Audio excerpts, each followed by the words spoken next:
Hello students, myself Manoj Kumar Sen, PhD Chemistry from KV Lalgarh Jatan. I am here to discuss about the chapter D and F block elements and especially more focus on D block elements. So before I start, a few lines about my favorite subject, chemistry. Chemistry is a mystery, let us try to solve. Chemistry is a mystery, let us try to solve. Better you will understand the more you involve. Better you will understand the more you involve. Now two lines in Hindi. ये दिलों के जज्बात, यूँ मन किसी का कैसे जानोगे? ये दिलों के जज्बात, यूँ मन किसी का कैसे पहचानोगे? सब केमिकल लोचा है, केमिस्ट्री पढ़ोगे तभी जानोगे. सब केमिकल लोचा है, केमिस्ट्री पढ़ोगे तभी जानोगे. So let us start the chapter D and F block elements. Now first, what are D block elements and where they are found? If you see the structure of the periodic table, it is like this. Here at one end you will find hydrogen, at another end you will find helium. Now say in this periodic table there lies the S block elements and there lies the P block elements. Now in between these, here it is D block elements. So this middle block contains the D block elements. Okay, so we can say the elements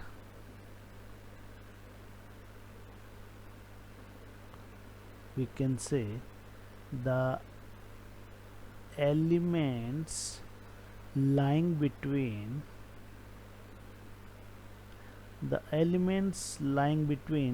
the S block and the P block, elements lying between the S block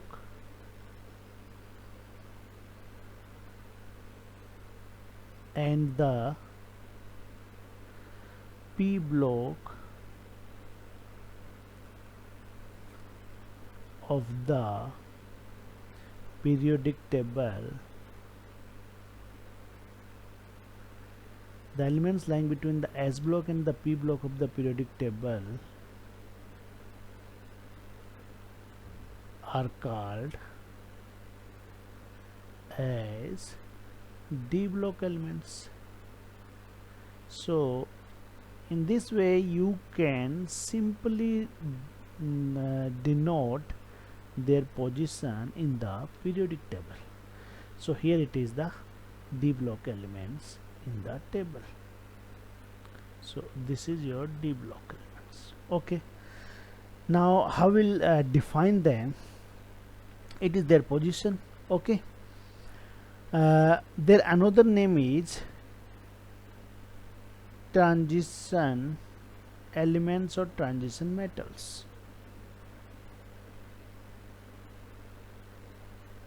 Transition elements or transition metals. By both name we can call them. Okay, so a transition element, the definition of this transition element word is the transition a transition element is defined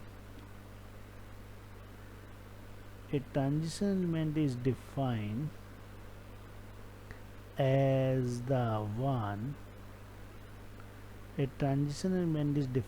the one which has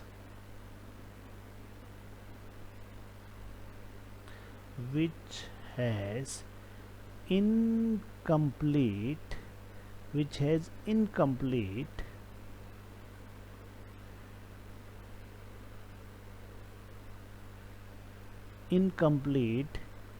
D subcell either in ground state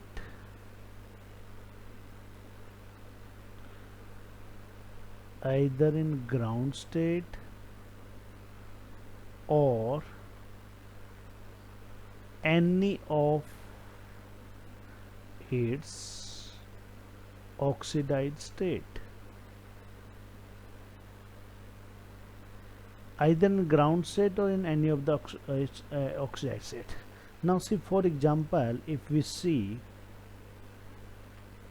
manganese, okay, now in manganese the atomic number is 25.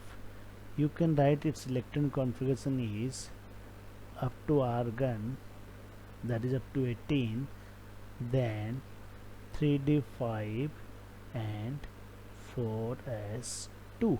Now here you will see that D subshell is incompletely filled. Now another example